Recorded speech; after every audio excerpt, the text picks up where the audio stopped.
एक fractured world है जहां कई संघर्ष साथ साथ चल रहे हैं, तो यह और स्पष्ट हो जाता है कि दुनिया को भारत के सिविलाइजेशनल अप्रोच से बहुत कुछ सीखने की आवश्यकता है।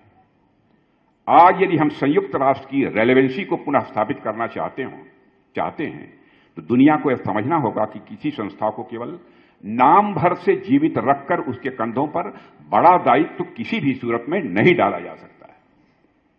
उसे मजबूत करना ही होगा, उसे निष्पक्षता देनी होगी, उसे संतुलित प्रतिनिधित्व देना ही होगा। और इस पूरी प्रोसेस में भारत केवल सहभागी नहीं बल्कि मार्गदर्शक की भूमिका निभा सकता है, क्योंकि यहां न्याय मन से निकलता है, यहां न्याय मन से निकलता है। कर्तव्य हमारे आचरण में दिखाई देता है और विश्व कल्याण यह हमारी जिंदगी का यह हिस्सा है। साथियों, आज हम एक ऐसी दुनिया में हैं जहां आप देख रहे हैं कि संघर्ष बढ़ रहे हैं, सीमाएं बदल रही हैं और नई टेक्नोलॉजी ने युद्ध और शांति दोनों की डेफिनेशंस को बदल डाला है। आज हम ट्रांसफॉर्मेशन और डायनेमिज्म के कारण कई प्रकार के चैलेंजेस का सामना कर रहे हैं। ट्रेड से लेकर टेक तक, यानी ट्रेड से लेकर टेक्नोलॉजी तक, हर सेक्टर में नए चैलेंजेस हमारे सामने हैं। जियो पॉलिटिकल फ्रेगमेंटेशन और इकोनॉमिक अनसर्टेनिटी ने दुनिया में उथल पुथल पैदा की है।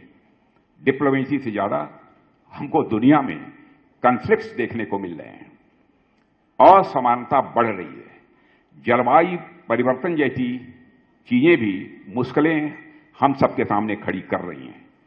इन चुनौतियों के अलावा कई राष्ट्र खुलेआम अंतर्राष्ट्रीय कानूनों की धज्जियां उड़ा रहे हैं। इन चैलेंजेस के बावजूद कई राष्ट्र खुलेआम अंतर्राष्ट्रीय कानूनों की धज्जियां उड़ा रहे हैं, तो वहीं कई देश खुद के ही कानून बनाकर दुनिया को डोमिनेट करने की कोशिश कर रहे हैं। साथियों, ऐसे समय में जस्टिस और पीस केवल आदर्श नहीं रह गए हैं बल्कि ग्लोबल सर्वाइवल के यह आधार बन गए। इसलिए यह समय संयुक्त राष्ट्र संघ की आलोचना करने का नहीं है बल्कि उसे स्ट्रेंथन करने का है।